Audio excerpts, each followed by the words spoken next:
back, everybody, to the College Educated Joes MMA podcast.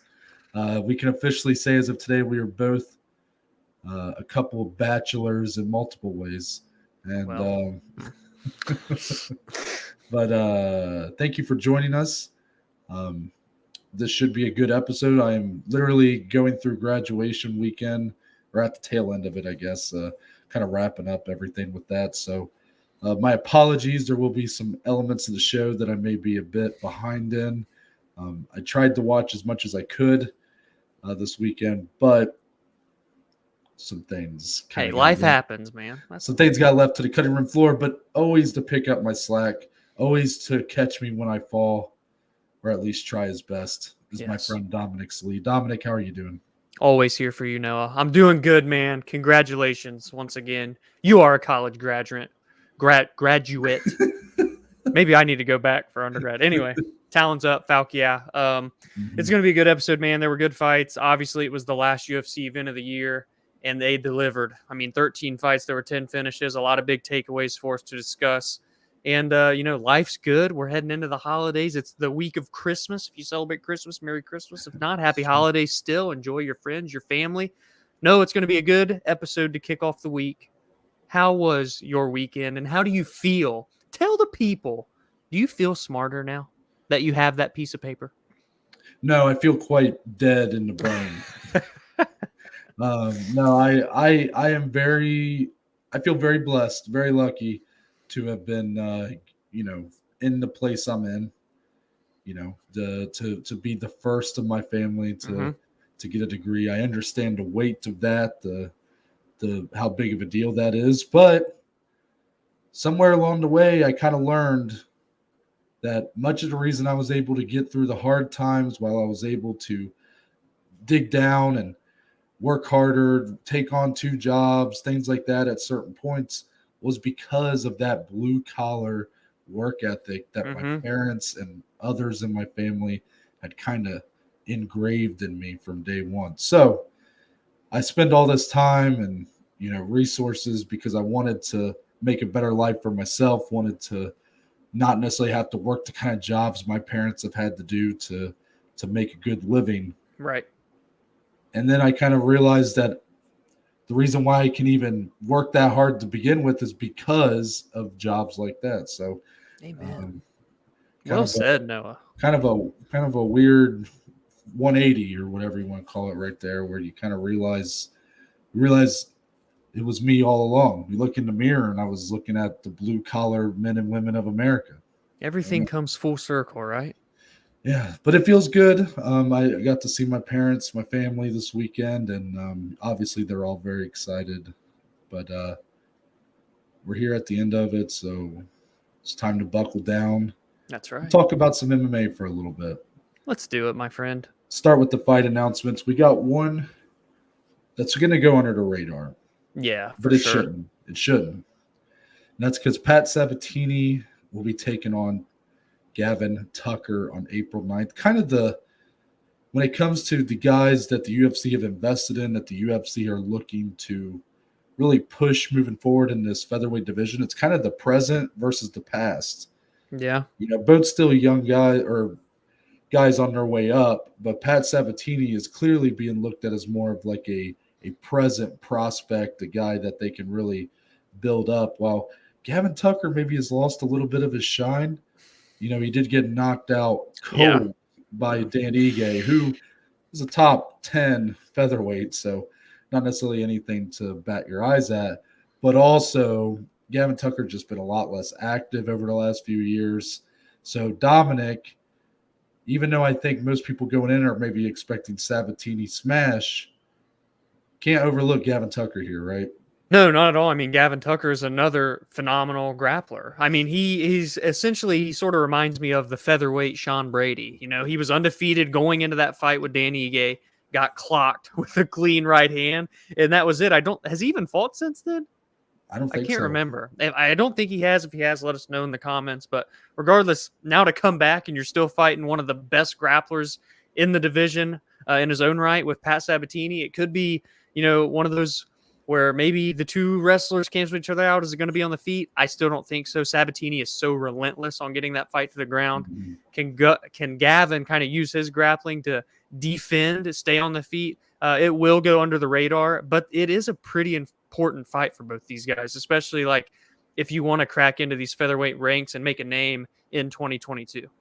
It kind of feels like a fight where the winner will get top 15 next, dare I say. Yeah, I would agree. And maybe that's more in the Sabatini camp because he's the one that's surging, got the win streak. But Gavin Tucker's just kind of hung around that. I always call it the like 16 to 20 ranking. Yep. You know, he's like right on the outside looking in. One of the, in March Madness terms, he's like the first 3 out or whatever they call it. Yeah. So I definitely think that it's a big fight for him, obviously, because it's a bounce back opportunity. And again, we haven't seen him in, it'll be nearly a year, and maybe a year at that point, April 9th. Yeah, that's true. The activity is just not enough with him right now. That's just a problem, and especially if he's going to lose like he did in his last outing. You know, you want to be able to get that loss off your palate immediately. Right. And, you know, he's just, and one reason or another, I know he's been scheduled for bouts, but I just think a lot of them are just kind of falling through the cracks. I'm not, for all I know, maybe it's not even his fault. Maybe he's kind of the victim here. I haven't really looked that much into it, but that's all I can really say without knowing more is I just want to see more activity out of Gavin Tucker. But by all means, a win over Pat Sabatini, and he's kind of right back where he was before that Ige fight, I would say. I agree. That's a big one.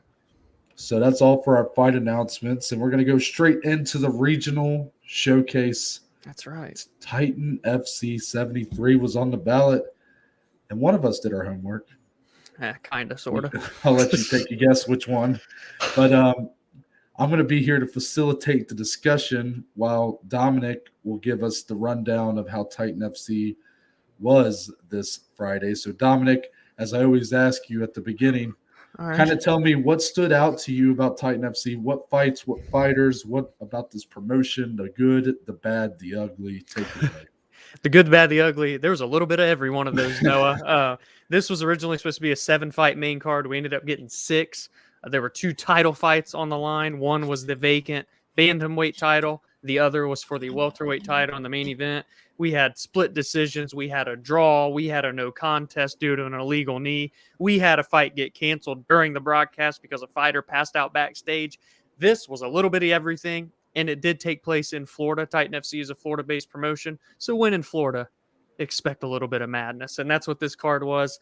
For what it's worth, though, there were some fun scraps. There were some big knockouts and whatnot. The fight that stood out to me the most wasn't even a title fight per se, but it was Roy. I might botch this name because I'm not the pronunciation guy on this show. That's Noah, as you all know.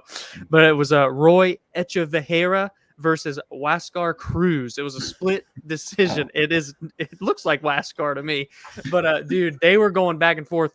Dare I say, since we've started the regional showcase, the best fight I've watched from start to finish. These guys were throwing spinning kicks, spinning elbows, flying knees, right hands, uppercuts. It was everything, man. It came down to the wire, obviously being a split decision. So, and that was at flyweight as well. And you know how we are on this show with our flyweights. So shout out to those 2 guys. It was an amazing scrap.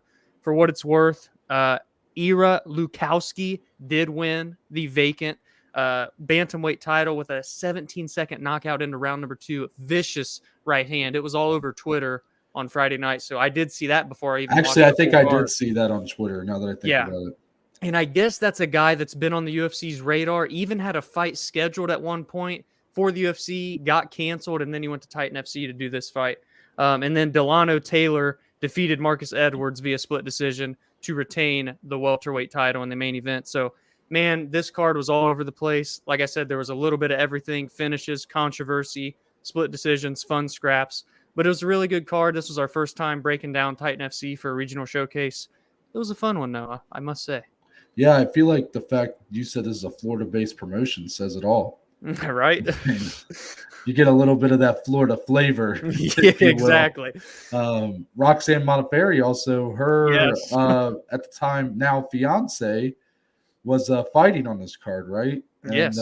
Afterwards proposed. That's right. So the Happy Warrior now happily engaged. How about that? And that might be what she needs for that retirement fight that's coming up too. Casey O'Neill, watch out now. Yeah. But no, that's good. So best fight that you think you've seen since we started doing this. So you're telling me Alaska Fighting Championship did not have the best fight that you've seen this far? Unfortunately, not anymore. Titan FC takes the cake now. We'll see what will break this one. Any recognizable names on the broadcast, or was it a pretty unknown commentary team? Yeah, I think it was just kind of like their dudes for that flyweight fight. They actually had their flyweight champion. I can't remember his name, but he came out and even did some commentary during that fun fight that I was talking about as well. So maybe trying to push one of those guys to a title fight as well. I don't know why it made me chuckle. That reminds me of because you don't see that a lot, like a champion come out and do commentary while the fight's going on. It reminds me of like WWE when like the fight be going on, and then all of a sudden like the Intercontinental Champion comes and sits at ringside and is like doing Jerry the King, and then of course he screws over one of the guys in the end, ends up getting involved. So I don't know why that made me chuckle, but awesome. I'm glad to hear that Titan FC was a valuable experience. 2 title fights, a good card, it sounds like. But a lot of madness, a lot of split decisions. He said there was a draw because of there was a legal knee in one of the fights so a point got deducted, which led to a unanimous 28-28 across the board draw. Then there was a no contest due to an illegal knee because he knocked the guy out with it. So they couldn't even continue the fight. It was everything you could have asked for a regional showcase. You know what? And that's why I love watching these shows. Even though I didn't watch this one, I'll probably go back and try to watch it after this. But yeah, that's awesome. So maybe I guess since we're kind of switching up our release schedules, probably won't have a regional showcase until we get back to that recap. Once we have our recaps back, we'll be doing that again. So we'll keep you guys updated as far as what shows we'll be watching next. That's right. What shows are we going to next? Well, it looks like the UFC is going to Rio. That's what the regional showcase is going to turn into, Dominic. That's going to become the road show. The Joey's on the road, baby. But let's talk about the UFC returning to Rio. This will be for, count it, the 11th time in the UFC history. Me and Dominic, we were scouring the event page, looking at all the history of the UFC's events, and make that 11 times. This will be the 10th numbered event. We'll call it pay-per-view. To be in Rio, where they did do one random ass fight night back in like 2014. But I mean, you look at the history of these Rio cards, Dominic. I mean, you said 4 headlined by Jose Aldo, 2 by Anderson Silva, and mind you, they didn't start going to Rio until like 2011. So Anderson only on top a couple more years, and then obviously Aldo and Anderson were on the card the last time that we were in Rio, UFC 237, but that was headlined, of course, by Rose Namajunas going up against Jessica Andrade to fight where Andrade slammed her right on that head. But our boys Aldo and Anderson both coming up short in that one. So Dominic, obviously it's a big deal for the UFC to be returning to Rio. May 7th is the rumored date right now. UFC 274, I guess, would be the likely number. What kind of fights could we be looking at for this upcoming card? There's a plethora of options because there are a lot of Brazilian champions right now. That's what's fun about it, and not even kind of a resurgence for Brazil. Yes, 100%. There was a time where they began to fade out, and now they're still prominent today. I DM'd this to Noah when the news broke, and I kind of laid it out. What would just be so awesome? I think Glover Teixeira first and foremost deserves the main event slot. The light heavyweight champion taking on Yuri Prochazka for his first title defense. Then I said to Noah, let's do Oliveira Gaethje as the co-main. Noah did make a fair point about that. I'll let him go on it. And then for the third fight, the featured bout. Everybody loves the featured bout. Jose Aldo, TJ Dillashaw, which is one that I would love to be 5 rounds. But regardless, stack this card. They've not been there since 237. This would be almost 40 events later, numbered events later, I should say. So regardless of if they do those 3 or not, there are a lot of avenues they can go right now with their Brazilian talent. And I just think they need to really stack it as they're able to, continue to go overseas. It looks like, hopefully, knock on wood with all things going on right now, the UFC is beginning to look like they're going to start traveling more and more throughout 2022. Let's just hope it can stay that way and everybody stays safe. Yeah, it's kind of crazy what Brazil's been able to do with their champions as of Mm. late. Guys like Charles Oliveira and Glover Teixeira kind of carrying the mantle, Mm-hmm. and they were two guys that we never thought would be champion a couple of years ago. Yep. While at the same time, they've had a couple of champions fall off. I mean, Amanda Nunes is still the women's GOAT, still the women's Yes. featherweight champion, but she just had one of the craziest upsets ever and lost her bantamweight title. Then you had a guy like Davison Figueiredo, who we thought had the potential to be a very long-standing flyweight champion, loses to Brandon Moreno over the summer. He may end up being champion again come January. So he's another option, win or lose. He could be on Yeah. that card. I love the Aldo Dillashaw matchup. Yes, would you ideally like to see that be 5 rounds? Of course, but it's also a fight that doesn't feel like it has to be 5 rounds. Yeah. One thing Jose Aldo has not been shy about too is that he kind of doesn't like to be in 5-round fights unless it's for a title. Yeah, him and Derrick Lewis both after last night. Aldo has been. I mean, Aldo has literally asked to be like co-main on fight nights instead of being main events. So because of that, I think that fight's very realistic for that card. As long as TJ's recovery falls in line, I do think, and I don't know why, but I feel like Glover will be the main event of this card. Yeah, I don't. He deserves know it, why man. I mean, I know that Brazil cares so much about him. He's been such a legend for them, but I don't know why beyond that. Like, I don't know why I feel like that's the fight over Oliveira Gaethje. I mean, Justin Gaethje, like you said, just came out and said he would want to fight in Rio, which is usually half the battle is getting the opponents to accept it. Yeah. But for some reason, it just feels like Glover versus Yuri Prohaska is going to happen. I think the more ideal or likely, I should say, co-main is you get that rematch between Amanda Nunes and Juliana Pena, or Amanda Nunes versus Kayla Harrison. I don't know. I don't know if they still would want to try to make that a main event or not, but I don't know. I think those are big fights for that card, and then you do something like Aldo against Dillashaw. Yeah, I mean, you have a lot of opportunities on there. A lot of really good up-and-coming fighters. Ketlin Vieira has been on a nice win streak. You could really stack that card with a lot of the up-and-coming talent. Bruno Silva had a big win against Jordan Wright. That guy's looked really good over his last couple. It's true. That card would be stacked with fun fights. That's all I can really say. What do you think in terms of, like, are you just excited? Again, it's all kind of hoping right now, but it does look like they're going to start branching out and traveling. Yeah, I mean, okay, so when I first heard that this was kind of going around, a lot of people were putting a lot of excitement on this, and while it'll be a big deal and I'll be excited for it, it doesn't make my excitement go any level higher or lower than if they announced this card was going to be in Texas or whatever. Right. Even though those Rio crowds are amazing. I mean, that definitely is something. And for them to be going back there after I guess it's been 3 years or so. Yeah. Maybe I should be even more excited because of that. It doesn't matter where the UFC's going. I'm on board. 100%. But yeah, definitely cool. 11th time. They've made it a staple of their lineup. And maybe that means we are starting to really get in the swing of things again, Yeah, for sure. All right, next headline, Dominic. Let me go ahead and pop it on up here. There it is. Yeah. So, all right. Trigger warning for everybody listening, watching.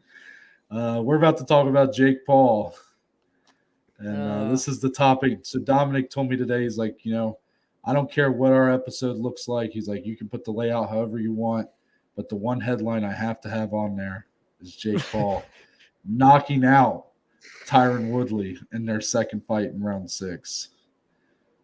Yeah, knocked out. Tyron got knocked out. Flatlined. One punch. By Jake Paul. In the final round of the fight. So, we've been pretty clear that this isn't really our thing. We try to we want to spend our time more on the legit competition, the legit fighters. And, Jake Paul, while the ultimate opportunist, while making a lot of money off of these fights he's had, just not really our lane. It's kind of like the whole Triller stuff too. It's just like, It doesn't feel like legit competition. It doesn't feel Yeah. like the highest level of combat sport. But then when he had that fight with Tyron Woodley, a lot of interest in it. The fight was kind of dull, but Tyron had that big moment where he knocked Jake against the ring ropes and had him running around the ring fighting for his life. But besides that, the fight was dull, but it was a split decision. Jake was supposed to fight Tommy Fury. Tommy Fury pulled out. So then Tyron Woodley gets the call for that rematch. The tattoo bet worked. Yeah. But here we are, Dominic. So Jake Paul has knocked out cold a former UFC champion, a five-time, in the words of Booker T, UFC champion. So my question off top here is one thing we talked about, I think, whenever we last talked about Jake, or maybe after that first Tyron fight, was we felt like, it had hit its peak, this little bubble, this experiment, whatever you want to call it, with Jake Paul kind of being the head of like Showtime's boxing and stuff. Yeah. I mean, just kind of crazy when you think about it. Do you think this performance, this highlight reel KO, this fight, is this going to extend this run of the string of interest, I guess, in his fights moving forward? Well, I saw a tweet last night after this knockout went online, and it said, right when kind of the hype began to dwindle on the whole Jake Paul circus and boxing fiasco, he goes out and does this. He one-punch knockouts a former UFC champion and Tyron Woodley in their rematch, and now it feels like he's at the top of the world again. It's like he's calling out Jorge Masvidal, Nate Diaz, Conor McGregor, all these guys. Jorge Masvidal's already responded to him, so he's giving him the time of day. I mean, just like that, overnight, Jake Paul's right back in all of these talks and all these money fights, and everybody's watching and listening and waiting to see what will happen next. So as much as I hate all this stuff, I will say, to his credit, with this knockout, it adds a lot more hype back to whatever this is that the Paul brothers are doing, and he's going to be able to keep making the bag and making money as a result of it, man. That's the reality of the situation. Yeah, it's tough to, we don't have to like it. We can sit here and say like it's not our thing, not something we're ever going to give our money to. But I mean, can't deny that it's not working. Exactly. I mean, he's kind of cashed in on some sort of market that we weren't really sure was even there. Mm-hmm. And with this win and the fashion he did it, I mean, again, you didn't watch this, right? No, but I just heard that up until that moment, the fight did suck again. Yeah, that's what I was going to say. Like, apparently this fight was really bad, and then highlight reel KO out of nowhere. I mean, but that's enough, because people like us who didn't, and I'm not saying us specifically, but people like us, like people who didn't watch it, they're going to see that clip of that highlight going around. They're going to be like, I need to see the next Jake Paul fight. Yep, exactly. I'm going to assume he'll end up boxing Tommy Fury next, but I guess I'll ask this question since we are an MMA podcast. He's been adamant for a long time about names like Jorge Masvidal, Nate Diaz, Conor McGregor. Now the big wall in the way is Mr. Dana White in the UFC with those contracts that these fighters aren't going to be able to do stuff like that until they fight out their contracts. And we've kind of laughed off even the thought of Jake Paul boxing Conor McGregor or whoever. Mm-hmm. But here's the reality. Nate Diaz has one fight left. Mm-hmm. Conor has two, I believe. I don't know about Jorge. That's what I was wondering. I don't know. I would say Jorge has at least two, because I have not heard anything about what would happen, I guess, after his next fight. Yeah. So this is going to become let's talk about Nate Diaz. If Nate fights Dustin in February, win or lose, and he's a free agent, do we need to start taking serious the potential for someone like Nate Diaz to get a Showtime main event boxing Jake Paul?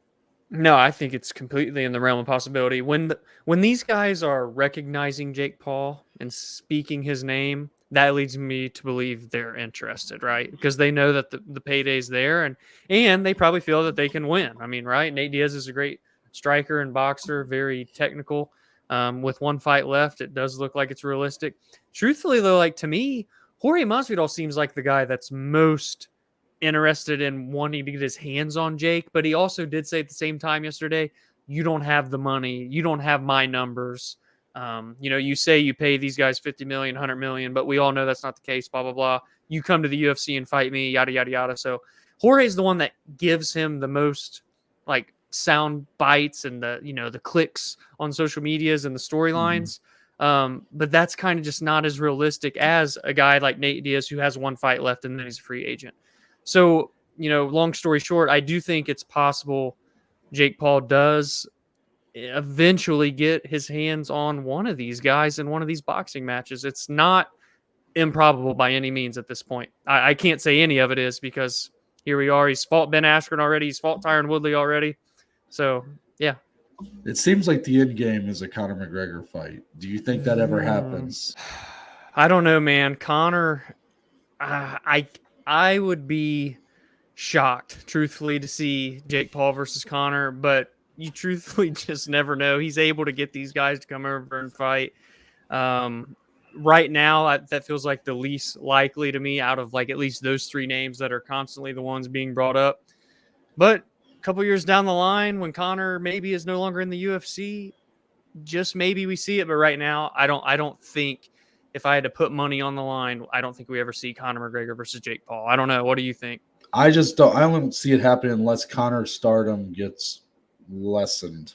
Yeah. Whether it's a couple losses or he does some more dumb shit, or a combination, which is, it's not possible. Out of the realm of possibility.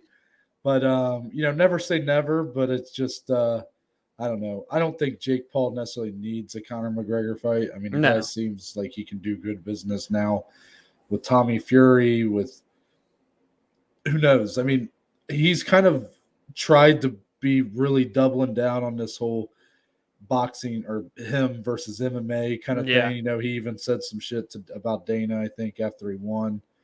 But really, like, it doesn't seem like he's really like doubling down on that, but it doesn't feel like the people watching or enjoying this really care all that much about it. Like, I know that people who are actually watching these fights and like it, are aware of like Masvidal, Diaz, McGregor, and they want to see those fights. But I don't think there's a whole lot of people buying into the like boxing versus MMA thing going on here. So yeah. I think for all we know, Jake Paul's going to kind of take this a different direction, and he will try to like make himself, I don't know, win over some of that legitimacy that people keep kind of saying. Like, I honestly kind of got annoyed last night when people were still saying after he knocked out Tyron Woodley, like, we'll fight a real boxer. It's okay. Yes, I get it. Like, you want him to, if he's going to box, fight a boxer, but he just knocked out a UFC world champion. Like, I get it. Tyron Woodley wasn't known for boxing, but the guy had hands. Oh, yeah. We've seen brutal knockouts by him. So I can't sit here and take anything away from that win, no matter, yes, it wasn't as much as we would like to. We can't. You can't. So we'll see what's next. Now, Dominic, on to our UFC event from Saturday night. That's right. Main event. Goodness gracious. Great balls of fire. Derrick Lewis showing that, I mean, the power is just sometimes too much. He does it again. As he gets the first round knockout of Chris Daukaus, 3 minutes, 36 seconds in. I mean, Dominic, what can it really be said that hasn't already with Derrick Lewis? It seems like every time he looks like he might be on his way down, that maybe the level of competition's caught up, that the technical ability of these younger guys has caught up, and that he's going to start to fade away. He does something like this. Exactly. He just spams counter rights or right hooks, I should say, until Daukaus was just out cold. And crazy. I'm kind of at a loss for words. I want you to really try to paint this picture here better than even I can, that, what did what was Chris Daukaus just not able to do? So Derrick Lewis got that win. Derrick looked good. He did, man. Mm-hmm. You could tell that whole round he was waiting patiently. It's like he's just cocking up this right hand, like it's just powering up on the video game, and then boom, he's just gonna wait to let it go. And Daukaus couldn't really find Lewis. Truthfully, like as good and technical of a boxer as Daukaus is, he didn't really land anything threatening. I think he was just very cautiously aware of Derrick Lewis's power, and it altered his performance at the end of the day. Derrick threw some head kicks. He threw a switch kick. I always love the hidden athleticism that Derrick Lewis possesses. It's so impressive to me. You always see it once or twice a fight, and it's like, well, and all of a sudden he does like this karate kick, and you're like, huh? What just happened there? But I really think that played the biggest factor, is that Daukaus was just so cautious of that power, and that inevitably played to his downfall. Lewis was able to back him up closer and closer to that fence to where Daukaus didn't have anywhere to move, and then boom, he pounces on him with the right hand, the hooks, he just kept spamming them, good uppercuts in the clinch, and he landed big, he landed heavy, and he put Daukaus away, man. That was his first loss in the UFC, so he's 4-1 now. No slight at all to Daukaus. It's not like he didn't deserve to be there. I felt like that was still a rightful kind of next step, if you will. I agree. But Lewis just showed that he's, number 3 for a reason. He finds a way to stay in there and beat these younger guys when it matters. He was very pissed off and annoyed at himself for his performance against Cyril Gane. He wanted a quick turnaround. He gets it, and then has a great performance like this. And all of a sudden, he isn't going anywhere, folks. He's sitting right there at the top of the division still. Great performance by Derrick Lewis to cap off the year. The literal last UFC fight of the year ends with a Derrick Lewis knockout. I mean, how satisfying is that? Yeah, it's wild because, I think the majority of people were leaning towards Chris Daukaus. He was the one surging, had the momentum. He's looked very bright for the future heavyweight division, or he looked like a bright spot in the future heavyweight division. Derrick Lewis has been kind of a guy that's been around here for a long time. He's fought for the belt twice, once for an interim, once for the undisputed. But he's been in the top of the heap of this heavyweight division for the better part of 6 years at this point, 7 years maybe. Headlined some fight nights, headlined a couple pay-per-views. He's what is he, 37? He's up there. 36.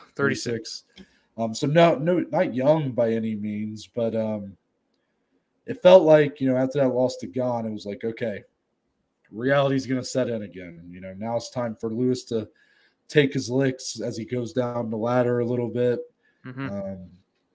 But he said, nobody told me that I had to sign up for anything like that. And the equalizer that is the power in his hands was just on point. And, it was weird. I had been kind of leaning Daukaus in the whole lead up. You just kind of ride the hot hand sometimes. Yeah. But then we were talking about this fight Friday. I almost convinced myself, and with your input, it kind of convinced me that felt like Lewis might win this fight, because it was like, well, what is Daukaus' game plan going to be? It's like, well, he's a very good technical boxer, and he does have power in his hands. It's like, so wait, he's going to try to outbox, out maneuver Derrick Lewis on the feet for 3 rounds or 5 rounds. It's like, I mean, that could work. He could end up put on a really good performance, and we've seen Derrick Lewis can be finished, but it's a dangerous game to play. Yeah.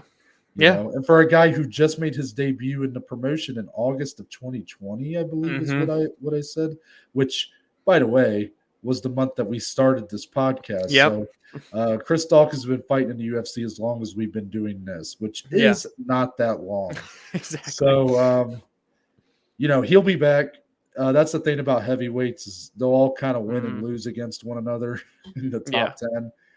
So good to get that loss out of the way, maybe. But Derrick Lewis, once again, he's got to be in title discussion again.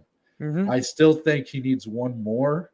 And a lot of this depends on what happens in our title fight in January, because I do think there's still a segment of the fan base that would be on board with seeing the rematch between Derrick Lewis and Francis Ngannou, even though we got that first fight and it was one of the worst fights of all time. But I think the pieces in play this time lead to believe a better fight will take place. But if Ciryl Gane becomes the undisputed champion after UFC 270, I think the road to another title fight is a lot longer for Derrick Lewis. But almost like if he depends on how long he wants to wait for his next fight. If Ngannou loses to Gane, he could fight Ngannou next. Yeah, they just did that rematch as I don't know, a title eliminator of sorts. I don't know. Yeah. There's some big fights out there for Lewis. I wouldn't mind seeing him fight Stipe Miocic. That's what I was thinking. I just don't know. Again, every time we bring up Stipe, it's like, but will he take that fight? It's so weird with Stipe. Like, I'm not trying to paint this picture of Stipe as like this guy who turns down all these opponents, but it just seems like he's at this place in his career where he's not trying to fight contenders. He's just trying to fight these big title fights. And I just don't know if he really can get that at this point. Yeah, and how crazy is it? I was thinking about it last night as I was writing up the recap on this is, Stipe reached the pinnacle of the sport, became the champion, set the record for title defenses. Derrick Lewis earned his way to a title shot, earned his way back to an interim title shot. Those two have never crossed paths, never fought each other, man. And it's just so crazy to me. I think that is a fun fight. I would say, should Francis Ngannou win next month, I would do Stipe versus Curtis Blades if, Stipe would be down to do that. If Gane were to beat Francis and become the undisputed champion, I think you do the rematch between Ngannou and Lewis. But either way, man, it's just so log jammed up there. You still have John Jones sitting around, which I'm not saying like Derrick would fight him next, but and then Derrick just knocked out Curtis Blades sitting at number 4, so he's not going to fight him. I doubt he fights Volkov again with Volkov coming off of a loss. So they're all just kind of sitting up there, and it's very weird. Next month, being that the title fight is 1 month from now, that does help a lot. And really, you get that clarity right at the beginning of the year. So 2022, you have all year to really hash some details out. But I am very interested to see what the UFC and what Derrick truthfully wants to do. I know he made it clear he wants 3-round fights in his post-fight presser, but I believe he's in quite a big spot to get 3-round fights all the time now. But I will say if Gane loses to Ngannou, I want to see Gane and Stipe. I mean, that's like the highest level. Awesome. That is the highest level heavyweight fight, technical ability wise, you can make. Yeah, I agree. That's true. So, I mean, it's not that these fights with Blades or Lewis aren't interesting, that those two can't win against Stipe. They definitely can, but I don't know. I'm still not. I'm like 1 foot in, 1 foot out on even what I want to see with Stipe. Right. Just it's hard. But Derrick Lewis in a good spot. I think that's clear. That win somehow, if he would have lost, it would have felt like it was over. And then instead he wins, and now he's possibly one away. Exactly. Maybe not even that. Depending on how that title fight goes, I mean, crazier things have happened to where if Ngannou were to get this like quick knockout like he's been accustomed to do, Lewis could very well be fighting for a title without having to fight again. He could be fighting in March or April. I mean, it's not out of the realm of possibility. Yeah, that's true, man. But obviously, like we keep saying, title fight happens in a month, and then we'll go from there. I will be curious, Dominic. We put a lot of stock in this title fight to kind of answer, the direction of this division. And in part, that's true. But, John Jones and his issues with the UFC have not gone away. Mm-hmm. The UFC and Francis Ngannou's issues have not gone away. The UFC and Stipe Miocic's issues have not gone away. The UFC and Curtis Blades' issues have not gone away. I mean, we have a lot of stagnant parts here, and I don't know if just this title changing hands or not changing hands is going to really solve a lot of that. That's true. It'll be interesting if Ngannou holds onto that belt, what that does, because him and the UFC have not been seeing eye to eye. Mm-hmm. And that's part of the reason why he has not fought since March, which is crazy. Well, and they made a freaking interim title, This guy's your Mike Tyson. Yeah. And you're not able to take an extra month. Like, oh my gosh, I can't. I don't know. I don't know. It's weird. Like the heavyweight division, to a sense, is in the best state it's ever been, but it's also in just such a logjam, confusing. At least in the top, right? It's just so like, what are we gonna do?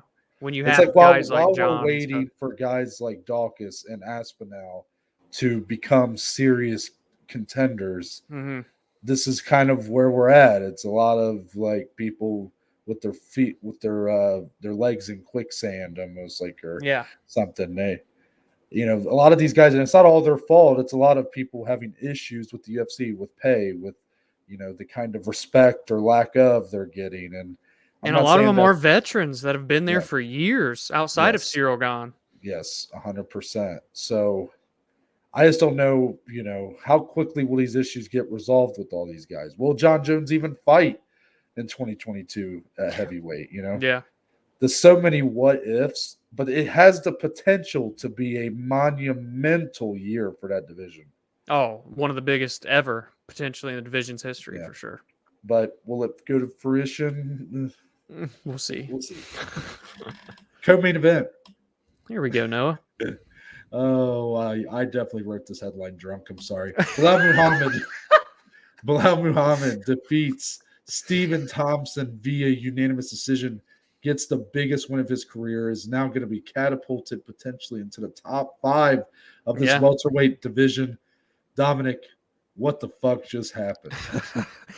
For what it's worth, I may be short-winded on this one because I know you're going to have a lot to say here, but Belal Muhammad dominated Stephen Wonderboy Thompson from the opening bell to the final horn with his grappling, with his pressure, with his clinch work, with his pace and cardio. En route, Noah, to not only 2 judges scoring at 30-26, meaning there was a 10-8 involved, one judge scored it 30-25, which means they gave 2 out of the 3 rounds were 10-8s for Belal Muhammad. Quite the performance from him. Remember the name indeed, as we were speaking of on Friday. The best performance of his career at a time where Belal really needed it, in a time where Stephen Wonderboy Thompson did not need it. So this was quite impressive. It really was. It wasn't what I expected. You can go back on Friday and listen. I had a hard time seeing the method to victory here for Muhammad. It's just because Wonderboy is such a puzzle on the feet. He does historically have good takedown defense, and I thought he was going to be able to maintain the distance. It was not the case. Noah Belal, his pressure from the opening minute was just too much. He overwhelmed Wonderboy en route to really a flawless victory. Hardly got touched in this one. Again, the biggest win of his career. Noah, your favorite fighter in the UFC. Give me your thoughts. I got to give a lot of credit to Belal Muhammad here because I thought that this was a mountain too high, a hill too tall to climb. And he said, ain't no mountain high enough. He said, ain't no river wide enough to keep me from getting to you, baby, UFC title. Yes. I got to give him credit because, I mean, regardless of, the fight was a little dull. I mean, it was pretty one-sided, but that's not really his fault. I mean, Stephen Thompson's the one who got dominated, which we've never seen like that. Even the Gilbert Burns fight was not like that. And I was very adamant that I did not think Belal Muhammad had that ability to really make this that kind of fight, a dominant performance. It's it's like weird. It's like a performance he needed and also one that he couldn't afford to have. And I'm going to explain why. He needed a one-sided dominant performance because he's had a lot of these like very close decisions. He's very clinch heavy in his attacks sometimes, so it can lead to low output. So it can be hard to score fights sometimes, a lot of top control. The Damian Maia fight was a really weird one, but then he's had some others like that. So on one hand, it's the performance he needed because it was a dominant victory over a former title challenger and a very respected part of the top of this division. But it's also a performance he couldn't afford to have because it was another dull fight. And I see. That's unfortunately for him, whether it's warranted or not, he has the reputation. He is essentially, if everybody remembers how John Fitch was looked at as, John Fitch was one of the top fighters in GSP's reign as welterweight champion. He was one of the top guys, even though he never won a belt because of GSP being there, but he was clearly one of the best of that era. Yeah. But that guy lost 1 or 2 fights in his UFC career and got cut basically because he was a boring fighter. Right. And this is kind of irrelevant to Belal right now. Belal is on a great win streak. He's in the top 5. But it's gonna be hard. Like when you're thinking of what's next for him, he goes from the top 10 to the top 5. So therefore, the next fight should be in the top 5, right? I don't know. Right. Is the UFC really gonna be like overjoyed to give him like a title eliminator? He could say he deserves it. You'd probably be right. Yeah. But I don't know if that's what the UFC is going to do. So I want to give him credit, but while being realistic about his outlook. Until, obviously if he just keeps winning, keeps doing his thing, as long as he goes in there and wins, eventually he cannot be denied. That's what I've tried to say. That's what I've said about guys like Leon Edwards and stuff. But that's easier said than done against the top of the division. It is tough to prepare and put the time into a camp and to go in there and perform up to the best of your ability and win. So you want to make the most of each opportunity and try to push yourself as far forward as you can. So Belal really calling for that title shot for, one of those top guys is understandable. Yeah. But I don't think it's going to happen next. I do think there's a chance he gets a top 5 matchup. There is a couple guys here within, whether inside or right outside the top 5, that could make a lot of sense. But I could also see the UFC being like, no, here's the fights that we have for you. And it's like Neil Magny, Hamzat Chimaev. Yeah. Someone even lower than that.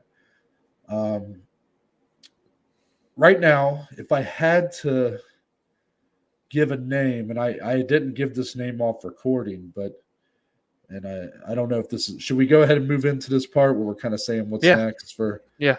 I actually think I'd probably put him with Sean Brady. Ooh, that's two guys that are kind of in need of a bigger name. Let's see if one of them can kind of get that kind of performance against the other. Yeah. Obviously, is that the fight Belal's looking for? No, but I really don't think, Dominic, I can give him top 5. They've been scheduled to fight in the past, and it fell through. I did not know for what that. It's worth. Yeah. And, Sean, and they both have very grappling heavy styles. I would actually say Belal Muhammad probably has an advantage in the striking, but he also doesn't have a lot of power. So I don't think he's necessarily going to get hurt, or Sean Brady's going to necessarily feel the power that he did against Chiesa. So it's an interesting fight. That is a good fight. And considering what Belal just did to Wonder Boy, it's got me wondering, have I really overlooked this guy's grappling ability, this guy's wrestling ability, his clinching ability? Maybe I have. Yeah, it's interesting. He's just an odd type of fighter, and he's still like, yes, he showed how great of a grappler he was and how great his, if anything, cardio is his best skill set for sure. But on Friday, when you were saying how he is just good everywhere but not a master of anything in particular, I still feel that way even after such a dominant performance. Is that fair to say? As good as he looked, I'm trying not to be a hater because I feel like I'm borderline on that, but I really do respect the victory. I just still feel that it's not clear. I think his clinching ability is really good. Like he'll win a clinch fest. I mean, and that was kind of, clinch fest is typically a bit derogatory. I just mean like when it comes to if he is in a clinch with someone, I feel like he can more times than not get the better of the positions. So that might be something that you can say he's elite at. But what fighter out there, Dominic, who's been a world champion, can say my biggest skill is that I'm very good in the clinch? None. And then not say, and I mean, you could say Anderson Silva, but I mean, he also was an elite striker. So I mean, it's just right now, I just Belal, even though I'm a much bigger fan of this fighter's fighting style, he reminds me a lot of when Beneil Dariush started really rising through the ranks. Because I thought Beneil had a ceiling that was like borderline top 10. And then he has crashed through that ceiling and is now number 3. Still kind of getting disrespected as a title challenger. Yep. That is where Belal Muhammad is at this point, but he's going to have it even worse because people already don't like his style of fighting. 100%. And that's what's also so unique. I was telling our buddy JP, who was watching with me the fights last night, and I go, what's weird about Belal is that like everybody loves the guy as like a person and a personality within the MMA space. He's on commentary, does a good job there. But not a lot of people like enjoy his fighting style. So it's so weird, man. Just a unique guy, a unique fighting style. I do like the fight you say with Sean Brady. That's an interesting fight. Sean Brady, as we know, still undefeated, 15-0. He's number 8 now after that win he had against Chiesa. Belal was on the comment or the post fight saying, "I want a title fight because of my win streak." That won't happen next. He said, if that doesn't happen, nothing else makes sense than Leon Edwards. That fight won't happen either. I don't think Leon would accept that fight. The UFC is working with Leon to schedule him a fight, but it doesn't look like it's a title fight with Usman. So I don't know what they're going to do with Leon. So it's like, okay, well, who am I going to put Muhammad with? There's one guy, and I forget who tweeted this last night, but I liked it. So shout out to whoever it was. Whenever welterweights win like this, there's always, it seems, someone that they don't call out. And it's Vicente Luque, who is just sitting right there. I think he's number 4, let me see. Yeah, he's number 4 right now, and he's on 4 or 5 wins in a row. Had that big submission win against Tyron Woodley recently, and he kind of did crash in, and he's always in fun fights. Another guy that is good everywhere, but like he's a jiu-jitsu ace should the fight go down to the ground. So like he can always fall back on that, but on the feet, he's willing to just stand and trade. I think he's a tough fight for anyone, and if Belal wants to really prove he's title shot worthy, I think we can pair them two together. As much as I want Luque to get a title shot, it doesn't seem like anything is like in the works. I don't know what they're going to do with Usman. So Muhammad versus Brady's a great fight. Belal Muhammad versus Vicente Luque would be an option for me as well. This division is fun. It's also weird. There's a lot of drama. A lot of people like to squat on their spot. I think Ariel has said that before. Yeah. And you do see that a lot here, so I'll be curious to see it. Again, a great performance from Belal, even though I'm still just left wondering, all right, can he actually win that title? Can he get to that title fight? He may shock the whole world and get there and win it. Who knows? But quite the performance, nevertheless. And just to be clear, that would be a rematch between him and Luque. And Luque yes, that's the last time. The time. Yes. I think that's the last time, if I'm not mistaken, Belal has lost a fight. Since then, he's tallied off, I think, 6 in a row. That might be the only time he's been finished. I don't know if he's been finished besides that, especially the UFC. True. I remember that was a pretty nasty knockout. So, I really, is he my favorite fighter? Like Dominic was saying, of course not. I mean, he's not one of my favorite guys to watch. But, as much as I kind of didn't see him winning this fight and said as much on Friday, I have to give him the credit where credit is due. Yep. Even if there's the caveat of like, I still don't think that this fight is necessarily like the pearly gates opening up and Belal Muhammad's all of a sudden next in line for Usman. Like I just don't. It didn't do that. It could have, but I don't know. I mean, he did have a lot of submission. He had a few submission attempts here and stuff. I mean, it's just one of those fights where I'm just like, wow.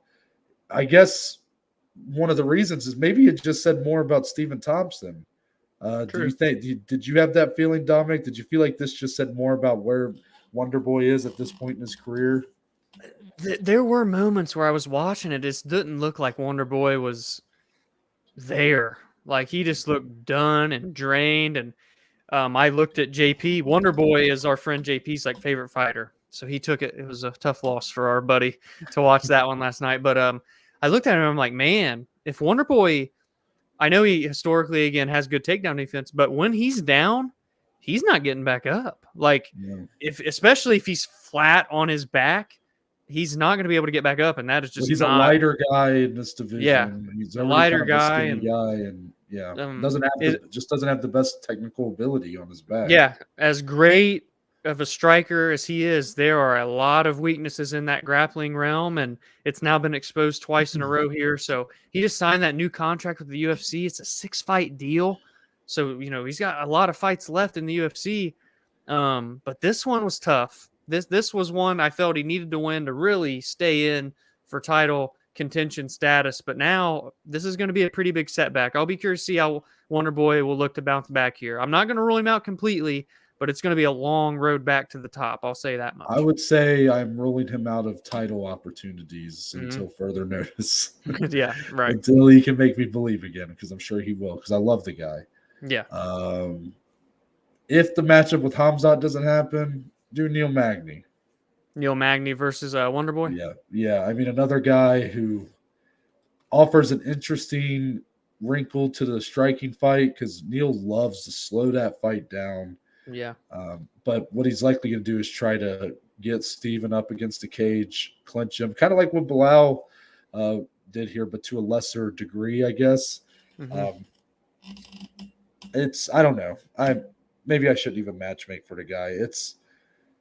It was a tough loss. It really was, because the Gilbert Burns one, it was like, okay, Gilbert Burns is clearly a top level welterweight. So it was like, it was a setback, but you still felt like Stephen's a top level fighter. And then coming off that win, I mean, he had that win over Jeff Neal just a year ago. That was the last event of 2020. And he looked phenomenal. Yeah. Fight. And to see this was not a great look. And maybe this night he just wasn't there. Maybe there was something going in. But let's be more realistic that maybe he's just slowing down. Mm-hmm. And 6-fight deal, that's great. Doesn't mean the UFC is going to use all those fights. Yeah. And we'll see. We'll see what's next. I think he might start to turn into a bit of I could see him becoming a bit of a gatekeeper, if I'm being honest, by his stature, his place. He's going to be in that middle of the top 15 moving forward. Got a big name to him in this division, a lot of respect earned, but not a guy that's fighting at the best of his ability at this point. Well said. To the rest.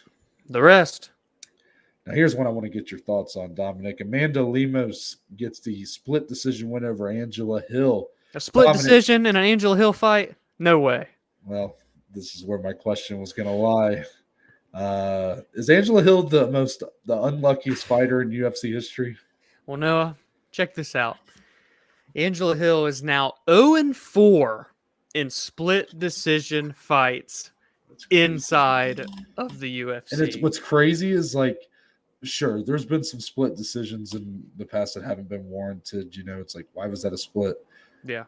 Most of her, if not all of them, she is probably by a crowd vote. If the fan voted, if you did that what's that app that you like to Verdict use? Yeah. I bet more than 50% would say that she won the fight. Yeah. I mean, you look at her record now. She's now 8-11 in the UFC. 4 of those losses are split decisions. You take those out and make those wins, she's 12-7 in the UFC. Quite a good record, So this fight, fight of the night, by the way. Great fight. They went back. It was a battle. They were duking it out. Lemos dropped Hill bad in the first round. I thought she was going to finish Hill, which was going to be ultra impressive to me because Angela Hill is as durable as they come. Obviously, that didn't happen. Round 2, I gave to Angela Hill with her clinch work. She had some ground control time. Round 3, very back and forth the whole time. I felt like Lemos got the bigger shots off in that third round, so I gave it to Lemos. A lot of people scored the third round toward Angela Hill, though, but hence the split decision. And Angela Hill, another just bad luck for her. She felt she won that fight, obviously. For Lemos, great win. She's won 5 in a row now. She was number 11 coming in. She's good. And I talked about it on Friday. She's good. She's surging. But she is 34, so the time is still not – it's of the essence, right? So if she's going to make that run, she's really got to go. And she's a finisher to her core. Coming into there, she had finished 9 out of 10. She's now 11-1, I think. Close to finishing that one.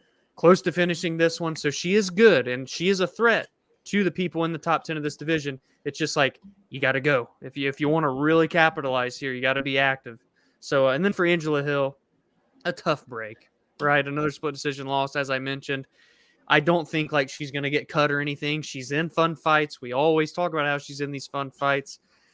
But man, like, not that she was ever going to be a title contender, but it's just even more hard now to see like where is she at in this division, Noah? Is she just gonna do we drop her down to like number 15 or out of the rankings? Is she that person that's gonna welcome in the new wave of fighters to see if they can get into the top 15? Is that where we're at now, basically? I think it's clear she's one of the top 15 in this division, but eventually you got to win. Yeah. And I get it. Like, and I'm not saying this fight. I think I saw people citing both ways. Yeah. But like, I look back, like her split decision loss to Claudia Gadelha. That's one where that was one that I was like, what's going on? I mean, that felt through and through like an Angela Hill win. Yeah. And I'd probably say somewhat similar was that 5-round main event with Michelle Watterson. That was close, man. Close fight. But I still felt good about my pick at the end, and I felt Angela Hill had done it enough. I don't know. It's like, obviously I said, like, is she fighting for her career? And I think after this fight, then the fact it was a fight of the night, she's still going to be around. UFC respects her a lot. Obviously they have her on commentary and whatnot. Yeah. And I don't know. Maybe it is time for her. Maybe she's going to have to start welcoming some of these new blood into the top 15 and try to fight them off and hold her spot. But God, she's got a good name to her at this point. You know, she's a respectable win if you get one over her. So UFC's got to like having her kind of in the top 15. She'll only drop. I mean, she was below Amanda Lemos, wasn't she? It was Lemos 11, Angel Hill number 12. So I don't even know if you drop her. Like, just you know, she'll fight someone probably of those three below, or maybe welcome someone into the top 15. But I don't know. She feels like a top 15 strawweight, but then, you know, the record's pretty bad. And it doesn't paint the full picture, but it's just eventually you gotta win. Yeah. And man, I was just looking. Because I was like, was that 3 straight split decision losses for her? It's not. But the Gadelha's, she's had 3 split decision losses since COVID's, basically. Yeah. The Gadelha, Watterson, and Lemos lost all happened in the last year and a half. Yeah. But then she did have a win over Ashley Yoder on the Edwards Muhammad card, and then lost a unanimous decision to Tisha Torres back in August. I don't know. She's still good, man. It's just but she's on a 2-fight losing streak then. Yes. Yeah. Okay, gotcha. So she's 1-4 in her last 5. Yeah. So not cut worthy by any means, but it's bad luck. I don't know. Yeah, for sure, man. It's weird. Let's talk about someone that you really want to talk about, Dominic. Ricky Simone. The mullet, baby. It's the knockout. What? Rafaela Sunsao, round 2, 2 minutes, 14 seconds. Dominic, obviously the biggest win of young Ricky Simone's career. Didn't necessarily happen in the fashion you probably would have expected. Did this answer a lot of questions for you? My boy Ricky's got hands? I mean, come on now. The mullet, by the way, full force. Just really, really nice there. I wish I could pull off a mullet. Anyway, Ricky looked great in the first round. I had him by decision. He's a phenomenal grappler. He's such a good wrestler. And I thought, Sunsao is a tough veteran, been in there a long time with some big name guys. I didn't think he was going to waver. I didn't think he was going to get put away in this one. Then round 2, Ricky decides to keep it on the feet. He's throwing kicks up the middle. And, he looked really comfortable in the striking realm. And then essentially gets a 1-punch KO almost. Brought that right hook over and dropped the Sunsao, went in for the finish. And, he got it 2 minutes and 14 seconds into the second round. He's on a 4-fight win streak now. He's going to crack into the rankings. Now, Sunsao is number 12. So I'm very excited for Ricky. I'm really high on this guy. He's 29 years old. I already knew how phenomenal of a wrestler he was, and I'm not saying he's a world beater on the feet, but to show that comfortability and the power, that says a lot here, and that he's continuing to grow and evolve and not stay complacent on just following or falling back to the wrestling, So huge win for him, as Noah said, the biggest of his career for sure. I feel for Rafael Sunsao, man. Again, a true veteran of the game. That was like his 37th career fight, 36th fight. But that's 4 in a row that he's lost. He's 39 years old. That may just be, that passing of the torch moment, that moment where that might be the end of the road for a Sunsao. But again, the bigger storyline, Ricky Simón, dominant win, and launches himself into the ranks. Now, with that win, he did have one name that he kept speaking out into the world, and that was Sean O'Malley. Yeah. If you had to guess at this moment, do you think that's the fight that they book next? Oh, I'm all for it. First and foremost, I think that's a very great test for both guys. But they're also two guys that could be the future of your division, like especially for Sean O'Malley. Okay, I know you're big on Ricky Simón, and I really like Ricky, but do you think the UFC really value him as such? Because this is a guy who not like a star. Like he got kind of starched by Uriah, and I feel like maybe he's kind of at this point. Maybe I'm wrong. I mean, I don't know. How old is he? Is he 28? 29. 29. So he's right in that prime. So it's a good time to be hitting close to the top 10. And, by no means do I think like he's not a prospect. I mean, he is, or an up and comer, whatever you want to call him. But I don't know if the UFC quite look at him like Sean O'Malley or like Adrian Yanez, or like I don't think he's even looked at like Yanez is.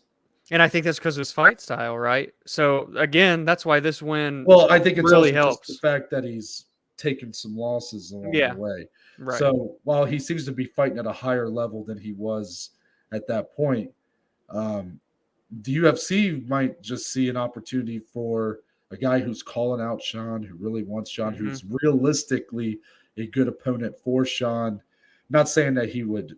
The matchup wise, I think it's tough because we still don't, we know how good of a wrestler Ricky Simón can be, and we've still yet to really see how Sean can do against that style. But I think striking wise, Sean's of course got the clear advantage. So it's a good fight in that sense.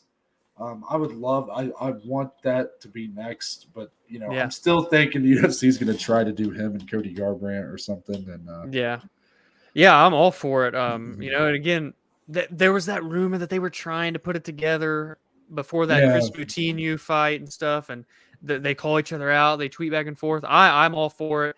You've got the great wrestling, you've got the great striking. You're two, biggest up-and-comers that are at least in the ranks, at least as of Tuesday. They'll both be in the rankings together, kind of surging together at the same time. Sean O'Malley, obviously the bigger star potential. I think it would be a fantastic fight and one that could really be that one that catapults.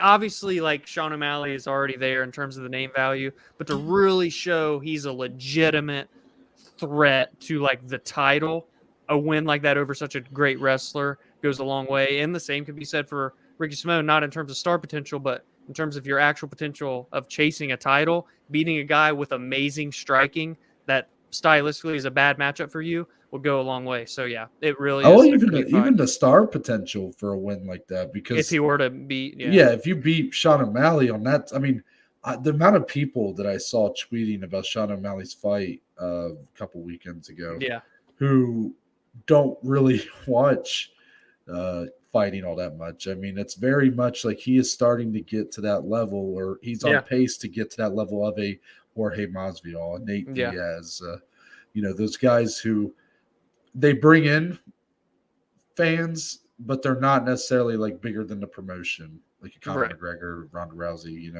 Yeah. So I think Ricky Simón's in a good spot for sure. Oh, If not, he does have plenty of matchups ahead. But I thought this was a great win. Didn't happen the way I thought it would. I knew Ricky had some power, but I don't know. I thought Sunsao was going to be very cautious here, and he really wasn't. He kind of got smacked right away. Yeah, so, for sure. For poor Sunsao, man, I think that's the end of a very, very good career, and I hope him the best as he tries to maneuver that. But after that, we kind of had a similar story maybe here to Matos Gamrot getting the TKO against Diego Ferreira. 3 minutes, 26 seconds, round 2. Dominic, this might have been actually the win I was the most impressed by on this whole card. Okay. it had more to do with how he did it, you know. Yeah. The TKO with the ground and pound against someone so well known for their jiu-jitsu, and That knee Diego was Ferreira. brutal. You know, Matos Gamrot, he made quick work of Jeremy Stevens, and a lot of people have been kind of high on him for a while, but I believe he was only 2-1 or 3-1 in the UFC going into this fight. Yeah, he's 3-1 now. 3-1 now. So I mean, the you know, he had earned a lot of credit before the UFC. Yes. He was a former champion for KSW. Thank you. KSW.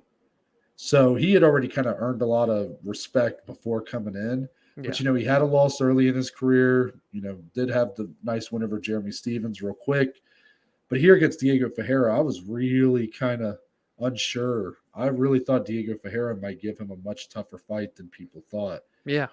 But Matos Gamrot, man, the guy looks poised to really do some damage in the 155-pound division. Yeah, this guy's good. And he was tested, right? I mean, the first round was fun, back and forth. Oh, yeah. But he took Diego's back so quickly and so strategically. And then that knee right to like the ribs. And I mean, it caused Diego to verbally tap. He's like, nah. And Herzog's like, huh? What's going on? And Gamrot takes his back and puts him in a submission. I'm like, oh, shit. We need to stop the fight. But Gamrot looked good against a very tough opponent. We always talk every time we get to break down Diego Ferreira's fights, how underrated he is. So this was a big win for Matos Gamrot here. It says a lot about him. And again, Diego was number 12, much like Rafael Sunsao. So now Matos Gamrot, boom. Welcome to the top 15 of the most stacked division in MMA. There's one fight that's next for him. I can't take credit for putting it out there. I saw it on Twitter. Brad Riddell. Makes sense. Coming off the loss to Rafael. And I know that there's kind of that element that we've kind of been not super fans of, where these two guys could be at the very top of your division here in a couple of years. So do you really want to do that fight now? But this division is so talent stacked. I don't know if you have a choice. You have no choice. Exactly. Yeah. I love that fight. Either that or, I mean, because once you get to like RDA's like number 7, you know, I just don't see these guys like Riddell, Fiziev, Gamrot really getting these like matchups with the guys that are starting to fall backwards. Like Tony Ferguson, I don't see taking those fights. Right. You know, Tony's kind of been in such big fights in his career. It just seems almost like a step too far back for him. Even though in reality, it's probably where he should be fighting at this point. Or even like Fiziev is calling out RDA, and RDA's like, win a belt first. I'm like, okay, well, win a belt first. You know, that's like when you go to apply for an internship and they say they want 5 years of experience. It's like, well, I'm supposed to get the experience. I'm coming to you for exactly. Yeah. But I thought that was funny, but that's a good point. Gamrot Riddell is a great fight. It really is. Any other fights you had in mind or no? No, I actually didn't have any matchmaking. It's hard. I mean, Kevin Lee just got, I don't know if he was already out of the lightweight rankings, but he's kind of removed himself, obviously. Now he's with the Eagle FC.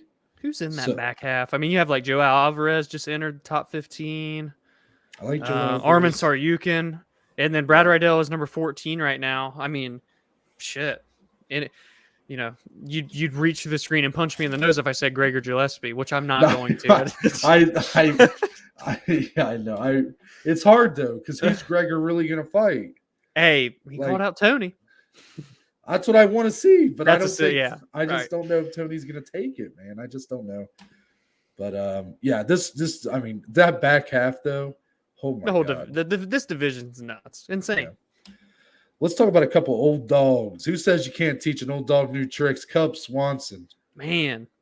I mean, this was, I know that this fight was just supposed to be one for the fans and one that we, just get excited. Like, two guys that kind of have that. I mean, Cub Swanson's a legit legend. Yeah. Darren Elkins has just had a lot of legendary moments. That's a good way to put it. Yeah. But, there is a question going in here. Darren Elkins, you even kind of favored him here. And I could definitely see that. He's a bigger guy. He's really so durable, man. Always proven to be so durable. And Cub Swanson, while I would say is durable himself, has also shown maybe more holes in that realm over the last few years. But man, the TKO win in round 1 over Darren Elkins, 2 minutes 12 seconds. I didn't expect to walk away from this fight like, thinking of the future or something. But yeah, God, Cub, the way he won this, I kind of was sitting there like, man on a mission. I was like, man, does he got one more run left in him? I'm like, I don't know. I mean, people don't finish Darren Elkins. He did it in the first round. And let's be honest, that fight could have been called probably about 20 seconds sooner. I agree. My man Herb was doing the hokey pokey, deciding if he wanted to call that fight again. Yeah. But no, I actually thought it was a good stoppage. To be honest. But it's just so funny. I saw someone say that on Twitter, like Herb doing the hokey pokey again. And he really does be kind of like he's like, shit. You can tell he's just so unsure. But but you give a guy like Darren Elkins the benefit of the doubt. You have to. You've seen what he's done. Yeah, there's no doubt that had a factor here. And I think it was so shocking that he actually put him away. Yeah, Cub was just shot out of a cannon right when the round. I saw a tweet where it was like, the bell rings, Darren Elkins is starting to walk across, and all of a sudden, boom, Cub Swanson's right in his face. And that's how it was. He didn't let up. I mean, it was relentless, ruthless. Great fight, great performance from Cub Swanson. Got the performance bonus. Yeah, let me ask you this, because I'm clearly like a huge Cub Swanson. Like, he's one of my favorite guys ever.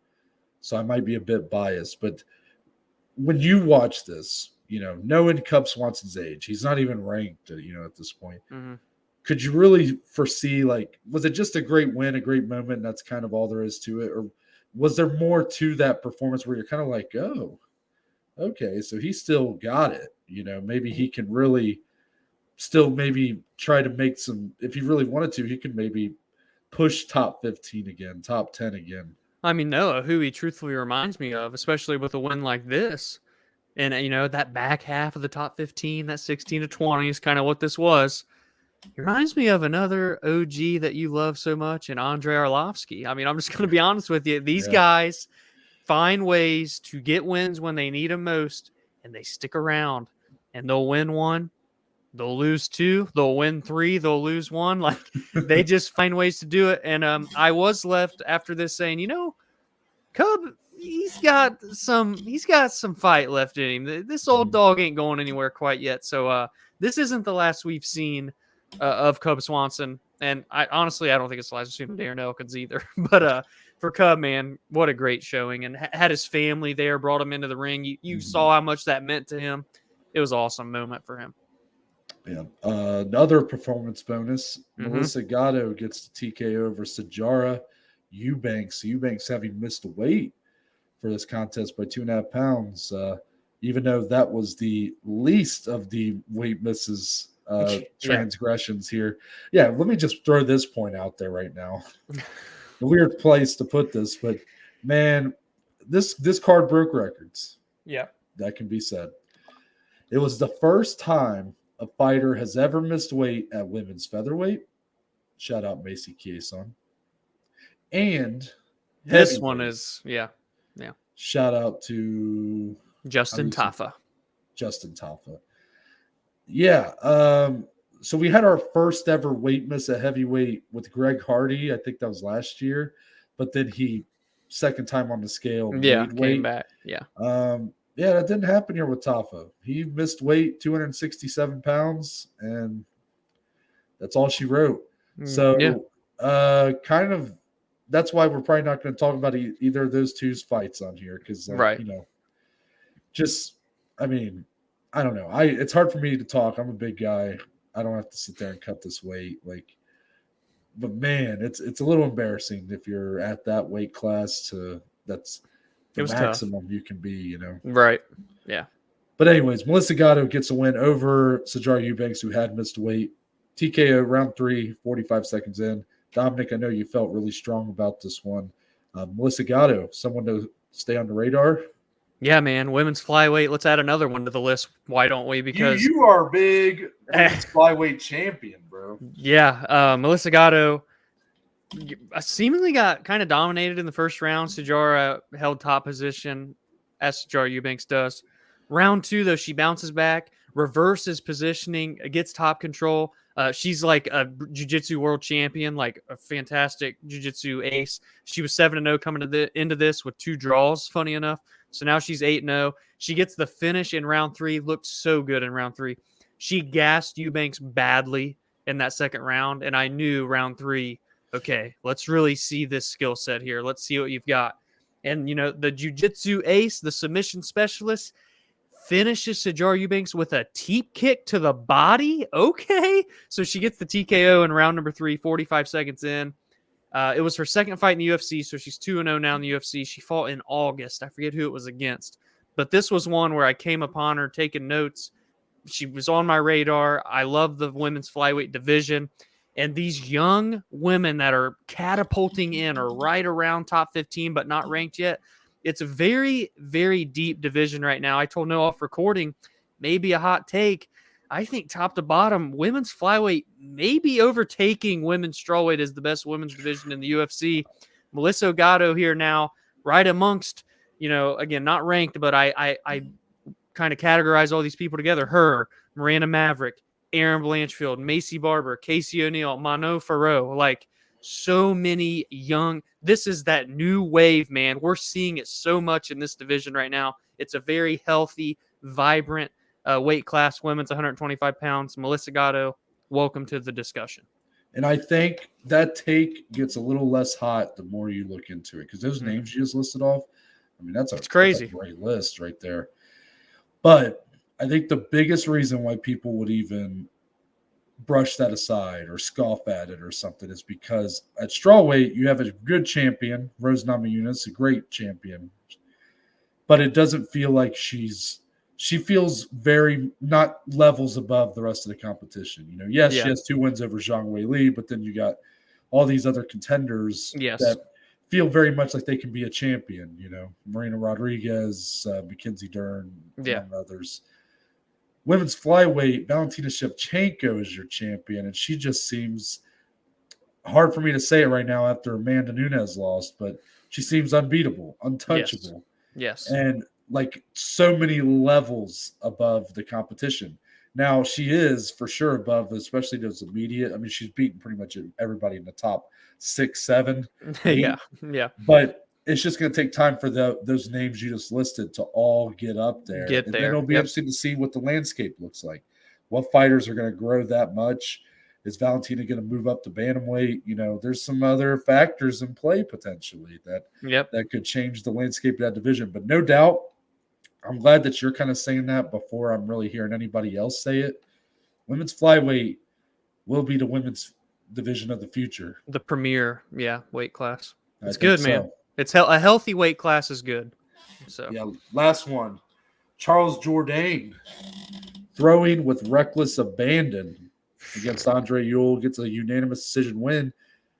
If I remember right, I might have heard this. If I heard this correctly, I believe the UFC were trying to re-up their Jourdain's contract, and Jourdain this was the last fight. Yeah, he decided not to do that. So if this is the way he goes out and goes and finds other opportunities, what a way to go out, right?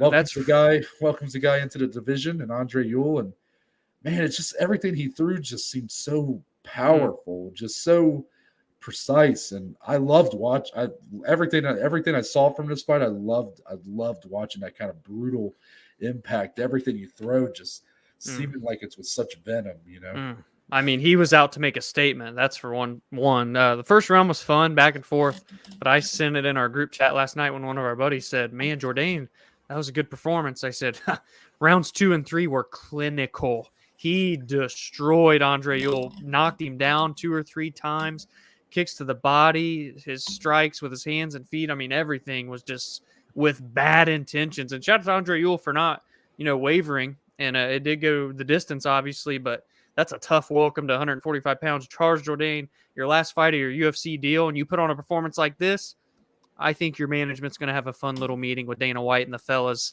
We're going to see Jourdain again. And this is a guy that could potentially make some waves at featherweight, another division that is beginning to just really stack out in the back half as well. Quite the performance here. Put a cap on it. That was one of the first fights of the night, too. So I knew when that happened, this card was going to be pretty damn good. And it delivered, man. Quite a card to finish out the year. Yeah, one of the only decisions on this card, and yet it was quite the fight for sure. Yeah. That's going to wrap it up for this edition of the MMA Weekend Recap. Give us your thoughts on all those fights that we just talked about. We'll be back on Wednesday, December 29th with the second annual, the 2021 Joey's Award Show. Oh, my. So you still have an opportunity. Yes. If you go to, I'm going to go ahead and just plug it now. Tell them. If you go to either of our bios, there is a link in the bio that will take you to a link tree, which gives you a list of links. Yes. One of those links on that link tree will take you to our Anchor page. Shout out to Anchor, today's sponsor. Shout out. You can leave up to 60 seconds for a voice message. Now, as our voice cracks. Now, we have 10 categories for the Joeys this year, and I'm going to list them. Yes. Newcomer of the year, submission of the year, knockout of the year, most disappointing fight of the year, most surprising fight of the year, comeback fighter of the year, yes, performance of the year, yes, male fighter of the year, female fighter of the year, and fight of the year. 10 categories. Yes. If you want to give your pick for any of those, you just leave a voice message, specify which category, and give the fighter, give a little reason, do it in 60 seconds. We'll feature it on that episode. We're making this a big deal, people. Yes. Big deal for the Joeys this year. So make sure you go and leave some voice messages. Do eat one for each category, please, so we can feature them in appropriate spots. I'd love to see some people actually do that. Yes. Great. But you can do that there. But now back to the outro here. So Dominic, until then, go ahead and tell the people where they can find you on social media. Find me on Twitter and Instagram at dslee14. More importantly, go follow, go engage, go interact, go leave a voice message for the podcast on Twitter, on Instagram at BAJ_MMA podcast. If you're shy and you don't want to have your voice on, tweet us. Leave a comment in the YouTube, on Instagram, anything. You don't got to have your voice on, but we want to really engage here, get the community involved on the last episode of 2021. Yeah, so mine's going to be short this time, but you can find me on Twitter, Instagram at ntbaker_. But that's it. We're out, and we'll see you on Wednesday, December 29th. Yeah, next week. Okay, see you guys then.